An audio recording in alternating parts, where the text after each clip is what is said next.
네, 안녕하세요. 신박사 인사드리겠습니다. 2021년 8월 18일 신박사의 장 마감 복귀 방송 하도록 하겠습니다. 오늘은 좀 모처럼 양시장 모두 반등이 나왔습니다. 아시아권 증시 모두 이제 반등이 나왔고요. 하지만 이제 뭐 임팩트 있는 어떤 재료나 명분이나 뭐 그런 부분이 나오면서 막 강한 어떤 반등을 상승을 만들어 준 건 아니고 제가 볼 때는 이제 기술적 반등 정도 나왔다. 예, 그렇게 좀 해석을 하는 게 맞을 것 같고요. 삼성전자에 대해서 7천억을 외국인이 순매도를 했습니다.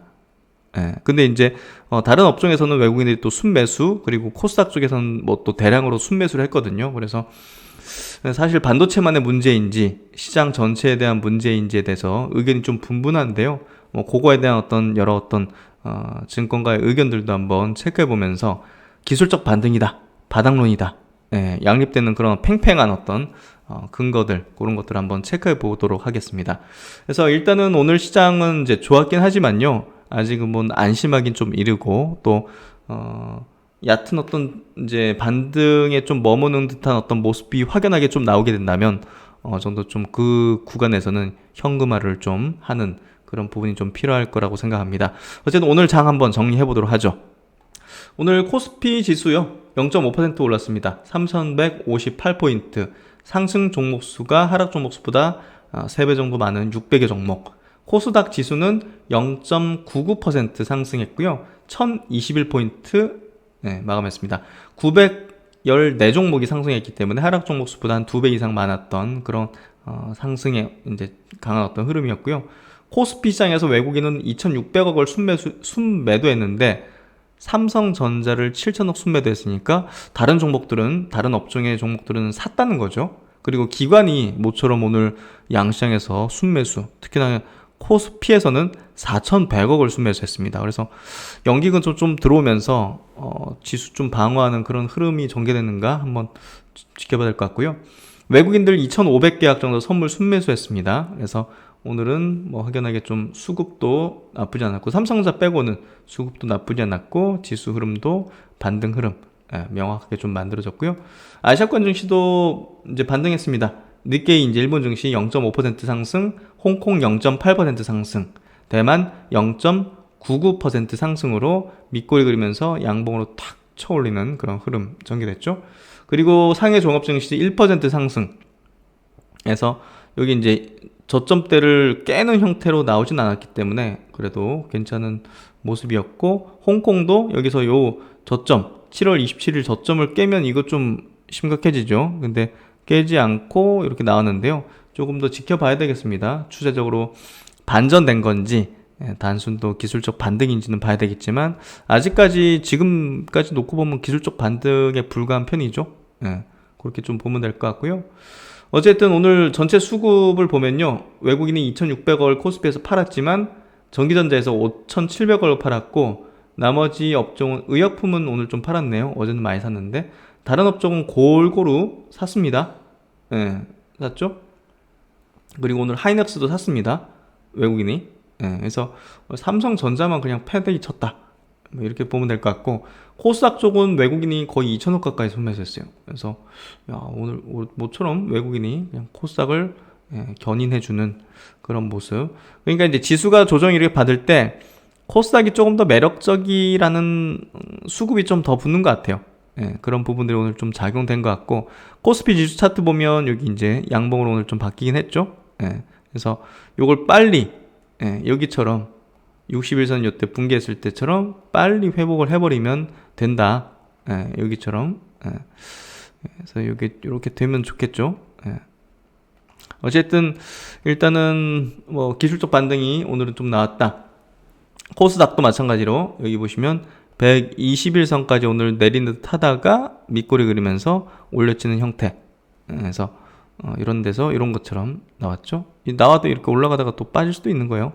그래서 일단 좀 지켜봐야지 추세적인 부분은 확인할 수 있고, 오늘은 기술적 반등 정도가 나왔다, 이렇게 좀 해석하면 될 것 같습니다. 주요 종목들 보죠. 먼저 삼성전자, 뭐 하이닉스 삼성전자가 제일 중요하니까 현재 시점에서 삼성전자가 여기 보시면 오늘 도치 형태가 나오긴 했어요. 십자 형태, 추세 반전될 때 주로 나타나는 모습인데 뭐 100%는 아니니까 확률상 이제 추세 전환의 가능성이 높은 봉의 형태가 이제 나온 거죠. 그래서 그런 부분에서 여기가 좀 단기 저점을 형성하려나? 라고 이제 한번 운을 띄울 수 있지만 확신할 수는 없다. 뭐 그렇게 일단은 해석할 수 있을 것 같고요. 오늘 삼성전자에 대해서 수급은 외국인이 7천억 정도 순매도했죠. 기관은 1200억 순매수. 그래서 오늘도 여전히 외국인들은 대량으로 좀 매도했다. 하이닉스 같은 경우는 2.4% 상승으로 이틀 연속, 이제 3일 연속이죠? 3일 연속 반등을 좀 이어가는 양봉. 근데 기술적 반등에 불과할 뿐이에요, 지금은. 오늘 외국인이 1000억, 기관이 100억 정도를 순매수했습니다. 그래도 이제 크진 않지만 쌍끌이 순매수였던 거죠. 그래서 오늘 기술적 반등 정도라고 보시면 될 것 같고, 저는 이제 삼성전자 하이닉스는 의견을 드렸죠. 기술적 반등이 나올 때 일단은 정리해야 된다. 그렇게 좀 저는 의견을 갖고 있고요. 그렇게 좀 보면 될 것 같습니다. 아직까지는 뭐 네이버 0.12% 약세로 일단 추세는 조금 꺾였다고 볼 수 있을 것 같고요. 삼성바이오는 오늘 신고가 내는 흐름 속에서 신고가 냈다가 윗골을 좀 크게 만들었네요. 카카오 2.4% 강세. 일단 여기서 이 평을 깨버렸기 때문에 조금 이제 부담스러운 어떤 수준인 거죠. 삼성 SDI, LG화학 그리고 SK이노베이션은 그냥 보합 정도. 2차전지. 오늘 2차전지 소재주들은 반등 거세게 나온 것들이 좀 많았습니다. LNF 4%, 에코프로비엠도 3.7%. 그래서 매도기를 주네요. 첨보 2% 상승, 에코프로 3.3% 상승. 그래서 뭐 기회 줄 때 이제 파는 게 안전하다고 생각해요. 동화기업은 2% 상승. 오늘 신흥 SEC가 상한가죠. 2분기 실적이 이제 굉장히 좋게 나왔는데, 야, 이거, 후발주자 성격을 좀 지니고 있는 편이죠. 그렇게 좀 해석을 해야 될 것 같고, 야, 근데 완전히 그냥, 2분기 영업이익이 133억, 컨센 대비해서도 55% 높게 나왔어요.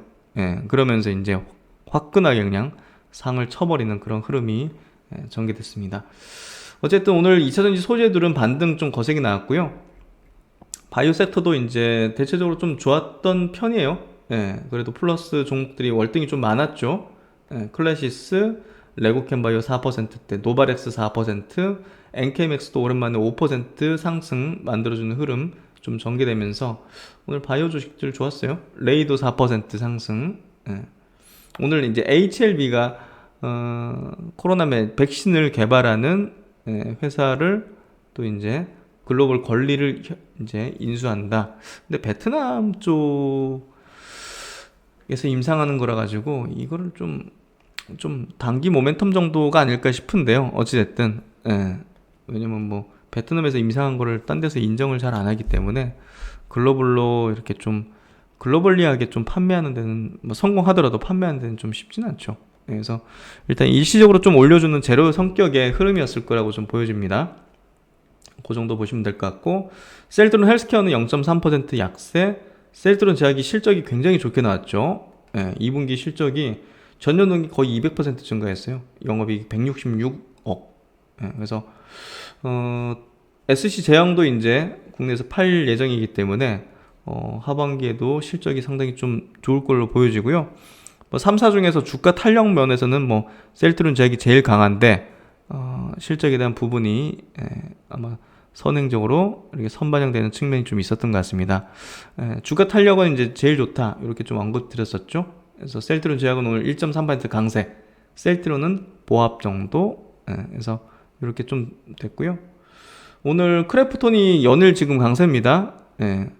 소문 상장 당시에는 좀 인기 없었는데 그래서 공모가 아래로 떨어졌지만 그 뒤로 보시면 외국인과 기관이 계속 사요. 그래서 소문난 잔치에 가지 마시고 파리 날리는 잔치집에 가셔가지고 많이 드시는 게 주식시장에서 확률 높은 승리 공식인 것 같아요. 그렇죠? 예전에 기억하세요? 작년에 박셀바이오 상장했을 때 공모가 밑으로 쭉쭉쭉 빠졌던 거.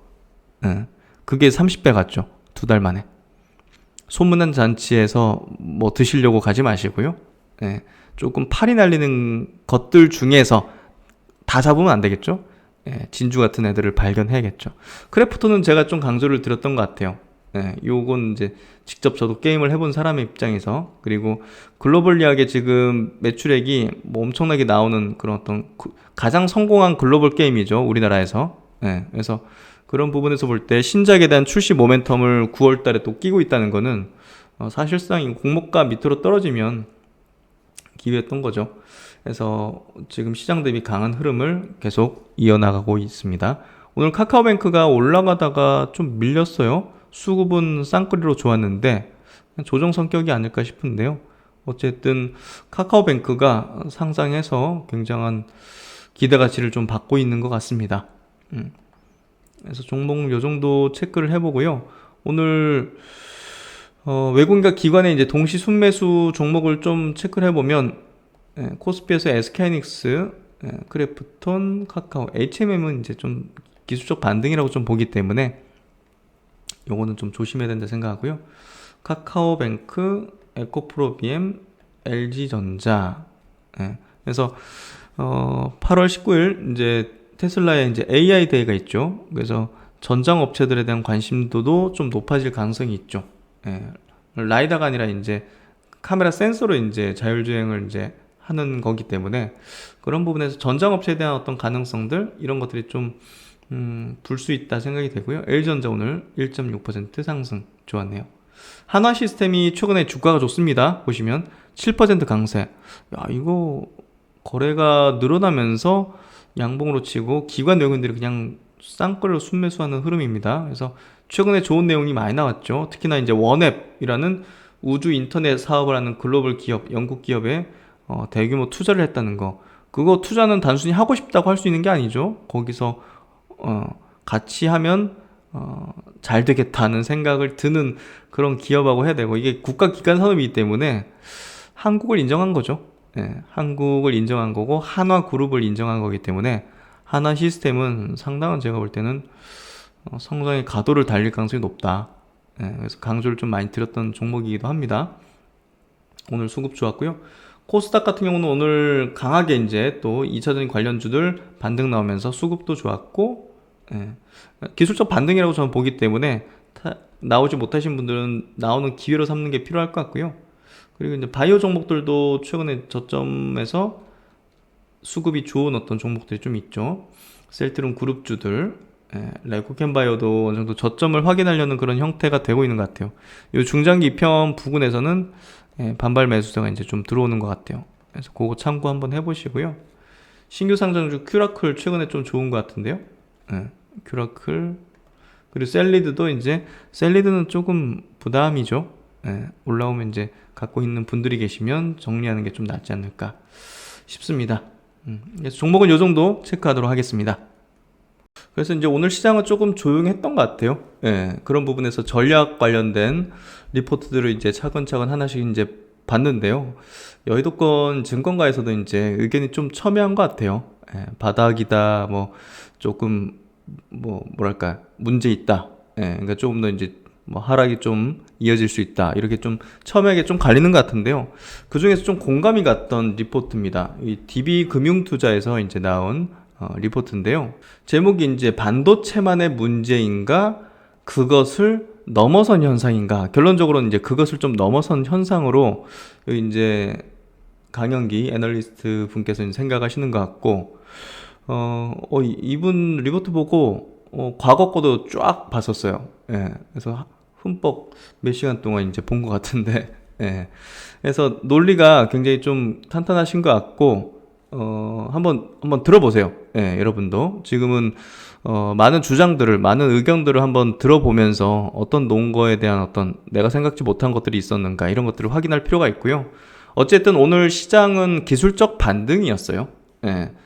이게 이제 어떤 하락한 이유가 소멸된다든지, 아니면 새로운 어떤 내용이 나오면서 완전히 그 명분을 가지고서 드라마틱하게 추세를 돌려준다든지, 그런 부분이 아니었죠. 오늘은 뭐 특별한 이유가 없이 이제 기술적인 반등의 흐름으로 오늘 지수가 좀 상승한 거다. 예, 저는 그렇게 생각을 하는데 어쨌든 다른 사람들 의견들 한번 보면 좋을 것 같아요.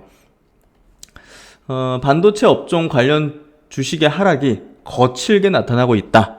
삼성전자는 고점 대비 18% 빠졌죠. SK하이닉스는 고점 대비 31% 낙폭을 기록 중입니다.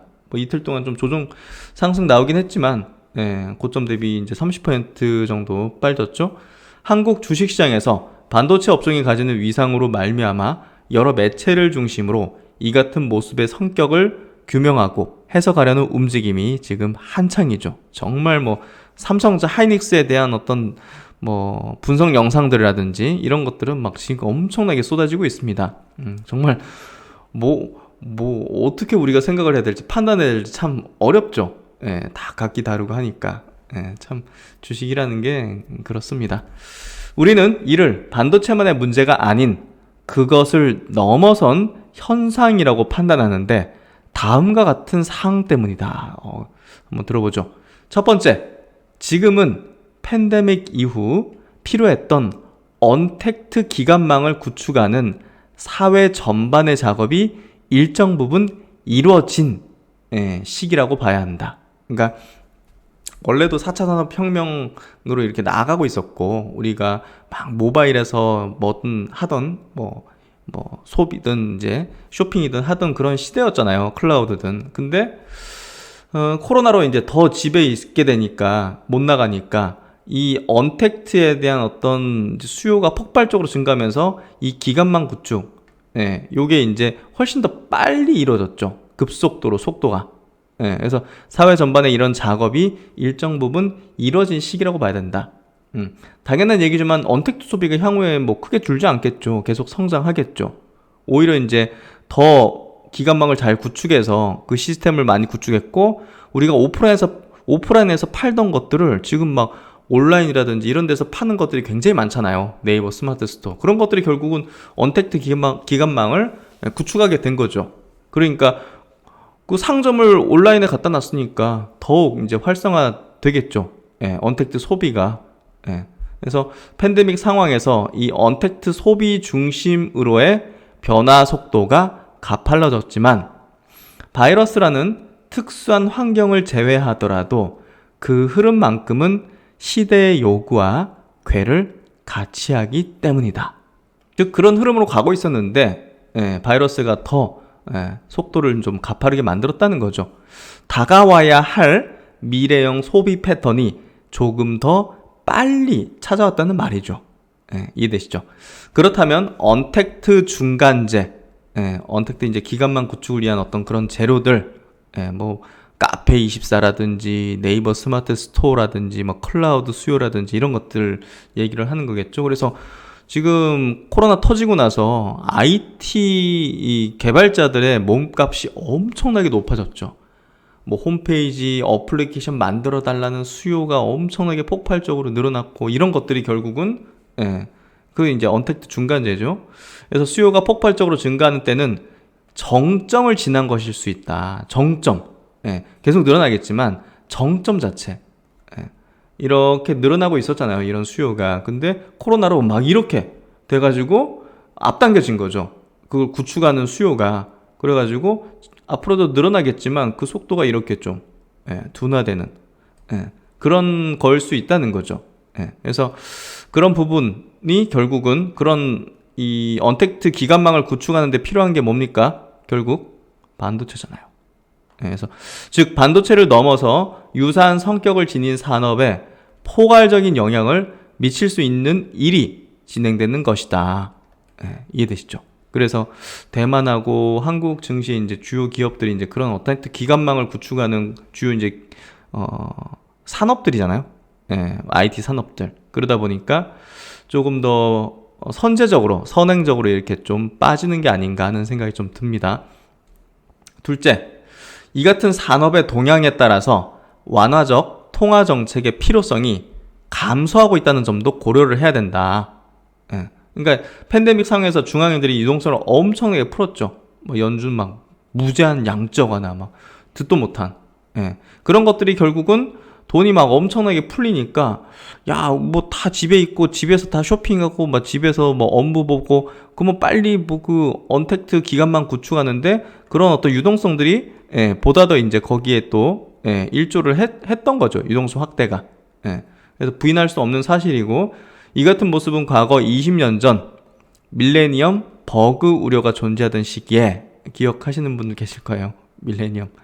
중앙은행들이 대규모 유동성을 시중에 공급하면서 소프트웨어 업그레이드를 지원했던 것과 유사한 성격을 지니는 거죠.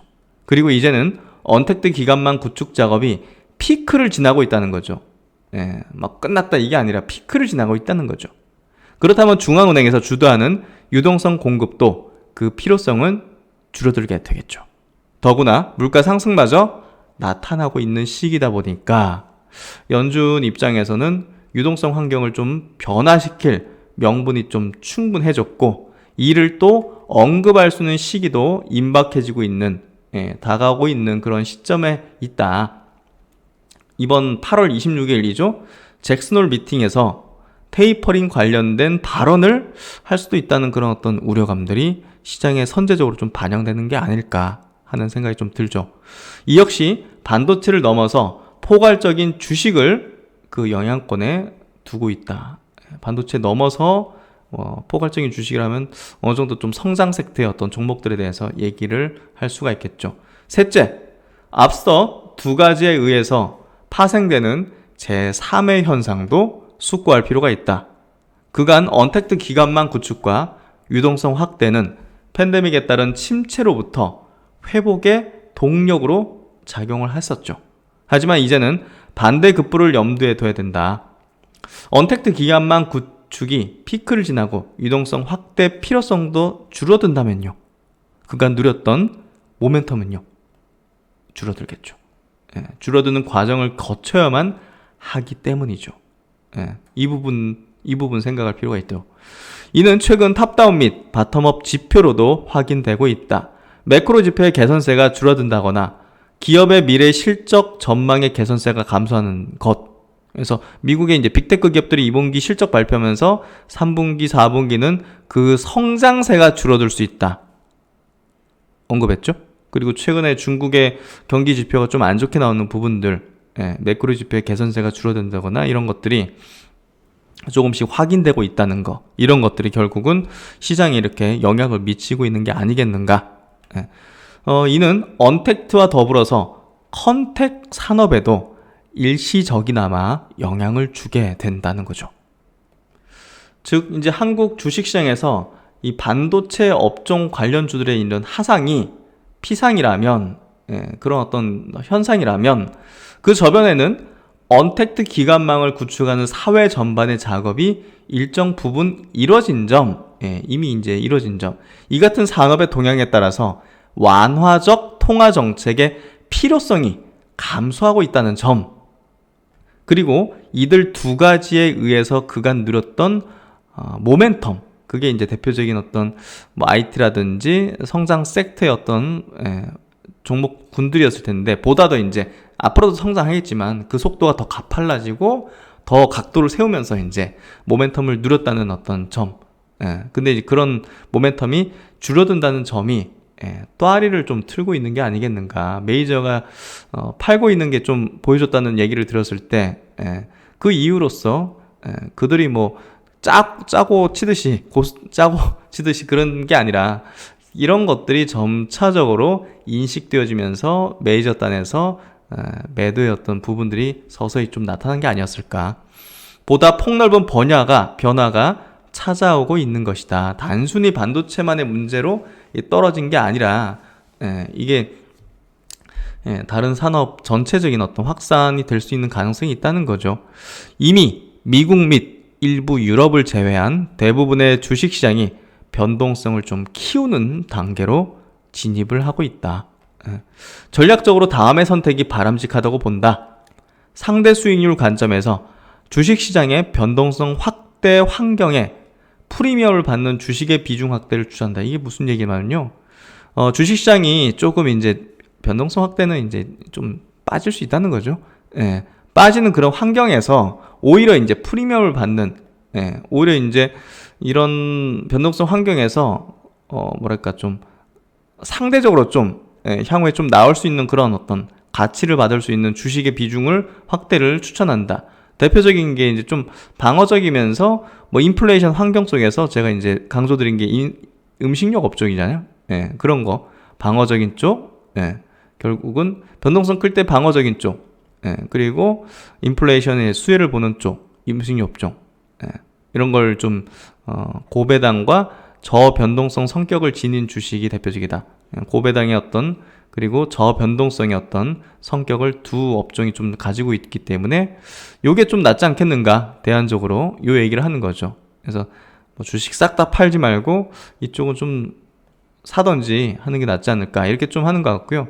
그러면 이제 많은 투자자가 좀 고민하는 부분, 뭐 많은 투자자가 성장주를 많이 들고 있으니까 성장주에 대한 고민에 대한 얘기를 하는데요. 최근 사회 전반의 모멘텀이 감소하는 모습에 따라서 이들 성장주를 다시금 매수하는 것이 바람직할 수 있다는 의견이 일고 있다. 이러한 생각의 근원은 아마도 2012년부터 2015년까지의 주식시장 모습 때문일 것이다. 이때 기억하시는 분 계실까요? 예, 이거 한번 보죠. 이 당시는 사회 전반의 모멘텀 감소 환경에서, 그러니까 이제 2008년도 금융위기 이후 엄청난 또 중앙은행 돈 풀면서 막 2011년 막 이럴 때까지 막 주구장창 올라갔잖아요. 차화정 랠리 펼쳐지면서, 경기 섹터 완전히 이제 몰아붙이면서. 근데 이제 막 점점 테이퍼링 뭐 나오고 뭐 금리 인상 얘기 나오고 뭐 이런 약간 좀 그런 시점부터 2015년까지 그렇다고 주식이 완전 나가려 되느냐? 그렇진 않았거든요. 이때 무슨 장세였는지 아세요? 이때 중소형주들 어마어마했습니다. 중소형주들 막 10배, 20배 막, 그 당시 뭐 리모델링 관련주, 뭐 화장품 관련주 탄생했고, 또 이제 바이오 주식들 엄청나게 튀어 올랐고, 그래서 이때는 대형주가 아니라 중소형주 장세였거든요. 그런 어떤 흐름들이 있었어요. 이 당시 사회 전반에 이제 모멘텀 감소 환경에서 성장주가 상당한 강세를 보였다. 염두에 둬야 할 것은 당시에 디플레이션이 찾아오며 중앙은행발 유동성이 더욱 풍부해졌던 환경이라는 점이다. 2012년부터 15년까지의 성장주 강세는 사회 전반의 모멘텀 감소 플러스 디플레이션 그리고 중앙은행발 유동성 확대의 산물이다.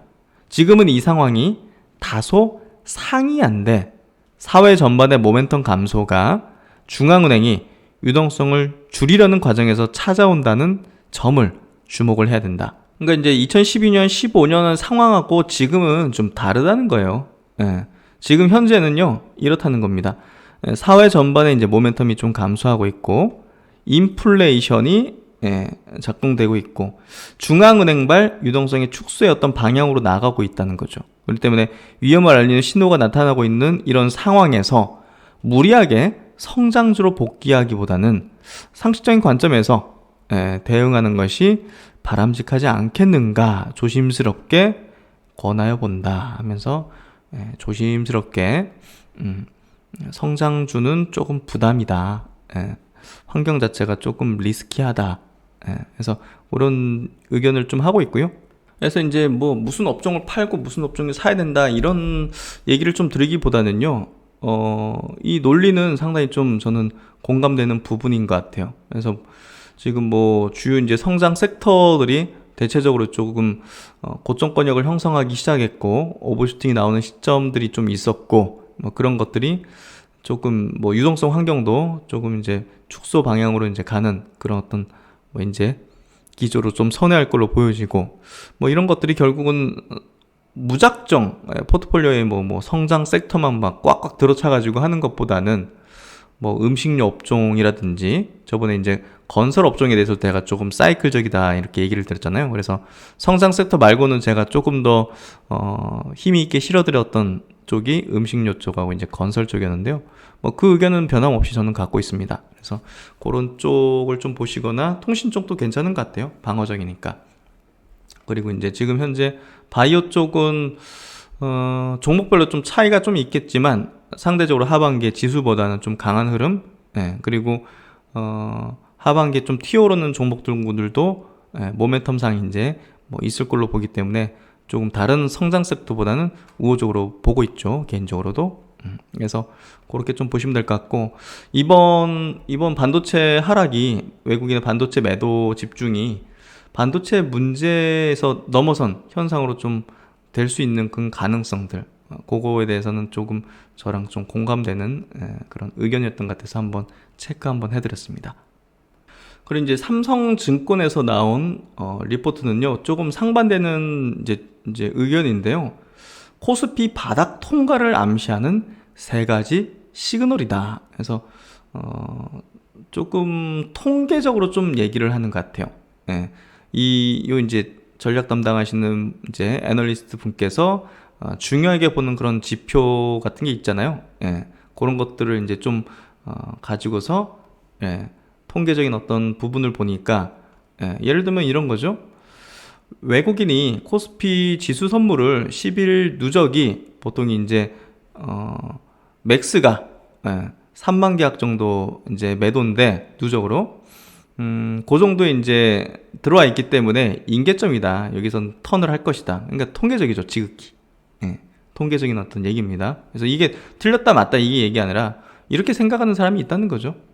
그리고 뭐 세력 균형 지표라는 게 또 기술 통계적 매도 클라이막스 통과 시그널이 확인됐다. 그리고 이제 선행 퍼 통계적 하방이 어느 정도 좀 하회하는 수준이 됐다. 단기 가격 조정의 극단 수준을 하회했다. 그러니까 그런 어떤 아웃라인을 뭐 이제 포워드 P 자체가 이런 식으로 가는데 이렇게 이제 이렇게 라인들이 있겠죠. 볼린저 밴드처럼. 근데 여기까지 내려왔다. 그러니까 이제 하회했다. 그러니까 이제 좀 올라갈 타이밍 됐다. 바닥을 통과할 때가 됐다. 뭐 이런 얘기를 좀 하는 것 같아요. 그래서 통계적인 얘기를 좀 하고 있는 부분이고요. 한번 체크해드리죠. 최근 미적지근했던 국내 증시가 급락 전환, 반도체 디램 업황 둔화 우려가 반도체 원투펀치, 삼성전자, SK하이닉스 외국인 투매를 경유해서 시장 전반에 속락을 최근했던 결과 패닉의 끝자락이자 서바이벌의 출발점으로서 코스피 바닥을 가늠하는 일이 급선무다. 그래서 어디가 바닥이든지 그거를 좀 우리가 인식하는 게 일단 가장 필요한 일이다. 그래서 이제 하반기 글로벌 경기 모멘텀 피크와 전환, 그리고 델타 변이 확산에 따른 매크로 불확실성 심화, 카운트다운에 돌입한 연준의 이제 테이퍼링, 그리고 중국 정책 당국의 핵심 성장주를 향한 돌발적인 정치 규제, 뭐 사교육 뭐 그런 것, 교육주, 그리고 빅테크 이제 기술주들 막 이런 것들, 미국 상장하는 거 막 견제하고 막 이런 것들, 그리고 이제 외국인 투자가의 대형 반도체 엑소더스가 가세. 그래서 최근 장세 성격이 이런 것들로 인해서 이제 기간 조정을 받는 과정이었는데 갑자기 기간 조정은 이제 기간 조정 이렇게 시간 조정을 받는데 갑자기 가격 조정을 확 이렇게 받아버렸죠. 그래서 가격 조정을 급변했던 이유가 이렇게 좀 5가지가 있었다. 단 코로나 팬데믹 이전으로의 원점 회기를 상정한 현 시장 밸류에이션을 고려할 경우 이제 팬데믹 전을 상정해서 밸류에이션을 고려할 경우 가격 조정의 추가 심화 여지는 좀 미미한 편이다. 더 여기서 가격이 더 떨어지긴 좀 어려운 통계적인 얘기를 하죠. 그래서 코스피 바닥 통과를 암시하는 이 3가지 시그널을 좀 주목할 필요가 있다. 그래서 이제 지금 현재 속절없는 투매보다는 보유가, 실익 없는 관망보단 전략적인 대안, 화이바라고 하죠. 여기서 이렇게 표현하네요. 화학 2차 전지, 바이오, 그리고 이제 낙폭과대 실적주, 이쪽에 대한 매수 대응이 보다 더 우선한다. 그래서 이런 어떤 전략을 통해서 대응하자. 뭐 이렇게 좀 이제 주장을 하시는 것 같고요. 다 이제 통계적인 어떤 얘기를 좀 하는 겁니다. 그래서 그런 내용들이 이렇게 좀 담겨 있고요. 그리고 이제 KB증권 쪽도 한번 좀 보도록 하죠. 이것도 괜찮은 이제 내용인 것 같은데요.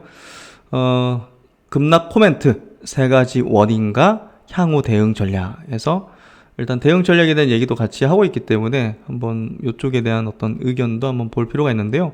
일단은 지금 증시 약세 원인은 뭐 아까 뭐 삼성증권에서 언급한 거하고 똑같죠. 연중 긴축, 경기 정점, 그리고 델타 변이 이렇게 세 가지를 꼽을 수 있다. 하나하나를 보면 큰 문제는 아니지만 문제는 이 세 가지가 동시에 나타나고 있다는 것이다. 연중 긴축, 뭐 긴축에 대한 부분은 시장에 항상 계속 있었어요. 연초부터 금리 올라가고 막 이런 뭐 테이퍼링 우려 뭐 이런 것들은 있었잖아요. 그래서 새로운 내용은 아니고 사실 심각한 문제가 아닐 수 있죠. 여기서도 이제 긴축 자체만 놓고 보면 뭐 심각한 문제라고 보긴 좀 어렵다. 이미 증시는 선반영하고 있기 때문이다. 그래서 이제 처음 조정 시작도 이제 시장 금리가 막 급등했었잖아요. 채권 금리. 그런 우려 때문이었기 때문에 이 부분으로 막 이거는 어느 정도 기간적으로 만든 어떤 이유였기 때문에 뭐 이번에 급락 연출하는데 좀 그런 부분은 좀 아니었을 거다. 그리고 이제 경기 정점 얘기도 2분기부터 뭐 사이클이 좀 둔화한다 이런 어떤 내용들이 좀 있었고 진행되고 있었는데 시장은 최근 들어서 이에 대해서 좀 심각하게 인식을 하기 시작한 것 같다. 문제는 경기 둔화 플러스 연준의 긴축 조합이 나왔다는 것이다. 어쨌든 사이클이 하락할 때 어떤 긴축은 신흥국 증시에 충격을 준다. 왜냐? 달러 강세와 함께 외국인 매도를 불러오기 때문에 최근의 현상이 원화 약세가 심각하죠. 즉 달러 강세 그리고 외국인 매도로 인해서 증시가 또 이렇게 큰 가격 조정을 약세를 좀 받고 있는 그런 모습이지 않습니까? 그래서 신흥국에 좀 영향을 좀 크게 미친다. 그리고 이제 델타 변이인데요. 델타 변이 같은 경우는 지금 락다운을 뭐 선진국들이 크게 안 하고 있기 때문에 뭐 그렇게까지 큰 영향은 아닌데 이제 신흥국에서는 접종률이 좀 낮다 보니까 백신 사회적 거리두기가 좀 강화되면서 경제에 좀 영향을 주고 있다. 2015년과 좀 유사하다. 이런 환경은 당시 원자재 급락으로 신흥국 경제가 충격을 받은 상황에서 옐런 당시 연준은 미국 준하은행이라며 긴축 의지를 꺾지를 않았습니다. 그 결과 브라질 경제 위기, 중국 자본 유출 이런 것 때문에 증시 출렁이니까 옐런 회장이 긴축 시점을 연기했죠. 그래서 결론적으로 이제 KB 여기서는 7, 8월 이제 증시 조정을 전망을 했는데 어쨌든 추가적인 외국인 매도와 주가 조정이 있을 걸로 보고 있다. 하지만 이제 이게 끝이 아니다. 조정을 마치고 상승장에 복귀할 것이라는 낙관론을 갖고 있다. 그 지점이 3040포인트 부근, 코스피 기준. 그러니까 과거 강세장들을 이제 분석을 하니까 뭐 통계적으로 이제 분석한 것 같아요. 고점 대비 한 10% 정도 빠진 3040포인트 부근에서 저로의 어떤 매수 기회로서 봐야 될 것이다. 이렇게 좀 의견을 내고 있고요. 어느 정도 이제 지금 조정이 조금 이어질 수 있다는 어떤 의견들이 조금 있는 편인데요. 뭐 그럼에도 불구하고 상승장이 끝났다 이렇게까지는 아니고 좋은 기회가 있을 것이다. 개인적으로 생각할 때는 이게 급하게 빠지면 V자 반등이 나올 수 있을 거라고 생각이 되고요. 급하게 빠지면, 느슨하게 빠지면 조금 긴 이제 어떤 조정의 흐름과 반등의 어떤 속도나 흐름도 조금 약하게 천천히 이런 식으로. 그래서 어찌됐든 좀 보수적으로 저는 할 필요가 있다고 생각해요. 지금 시점에서는. 그리고 현금을 어느 정도 쥐고 있는 게 나중에 뭔가 좀 기회를 만들어낼 수도 있는 가능성이 좀 있다. 그렇게 좀 생각이 되고요. 그래서 세 줄 요약 보면요. 연중 긴축, 경기 정점, 델타 변이는 개별로 봤을 때 큰 문제가 아니다. 지금 문제는 세 가지가 동시에 나타나고 있다는 것이다. 여름중에는 추가적인 외국인 매도와 증시 조정이 있을 것으로 전망한다. 다만 가을에는 다시 상승장에 복귀할 것으로 전망하는데 분할 매수 지점으로 제시한 레벨은 200일선 3040포인트 부근이다. 그래서 이 부분 한번 참고해 보시고요. 그래서 이제 오늘 장 이렇게 마무리 짓는데요. 시장 전체에 대한 부분이 지금 현재 굉장히 좀 중요한 구간이죠. 그래서 종목에 대한 집중적인 어떤 내용들은 뭐 멤버십 분들에게 주로 하고 전체 영상에서는 되도록이면 이제 시장에 대한 얘기를 좀 많이 드리려고 합니다. 근데 최근에 제 그 유튜브 채널에 뭐 유튜브 상에 어떤 오류인 것 같아요. 예. 멤버십 분들 중에서 요 공지사항을 좀 보지 못하신 분들이 계신 것 같아서 요 이제 마감 영상에서 좀 알려드리는데요. 멤버십 이제 분들 대상으로 이제 회원 전용 게시글을 제가 이제 장중에도 올려드리지 않습니까? 그리고 스마트 이포트 올려드리고, 그게 지금 실시간 알람이 안 가고 있어요. 예, 커뮤니티 게시판에 들어가시면 이제 보여지는데, 실시간으로 이제 팝업이 딱 뜨는 이제 그 알람이 안 가다 보니까, 어제부터 안 가다 보니까 조금 이제 확인을 못 하신 분들이 좀 많으신 것 같아요. 유튜브에 제가 이제 문의를 했는데, 지금 이제 담당 부서에서 이 부분 이제 확인하고 있다고 합니다. 그래서 아직 답신을 못 받았어요. 그래서 뭐 어쨌든 뭐 유튜브는 이 전화가 없습니다. 그래서 다 이제 이메일로 이런 어떤 상담이라든지 지원팀 이제 컨택을 하는데 아직 뭐 답변이 안 와가지고 여전히 지금 실시간 알람은 안 가고 있지만 계속 올려두고 있으니까 그 내용들 커뮤니티 게시판 실시간으로 좀 수시로 좀 들어가셔가지고 확인하시면 일단은 당분간은 그렇게 좀 하시면 좋을 것 같습니다. 일단 빨리 이렇게 해결되도록 저도 계속 좀 타진하고 있으니까요. 조금 기다려주시면 좋을 것 같고요. 네, 하여튼 뭐 시장 흐름 자체가 지금 약간 조금 보수적인 전략을 요구하는 그런 흐름이 좀 전개되고 있습니다.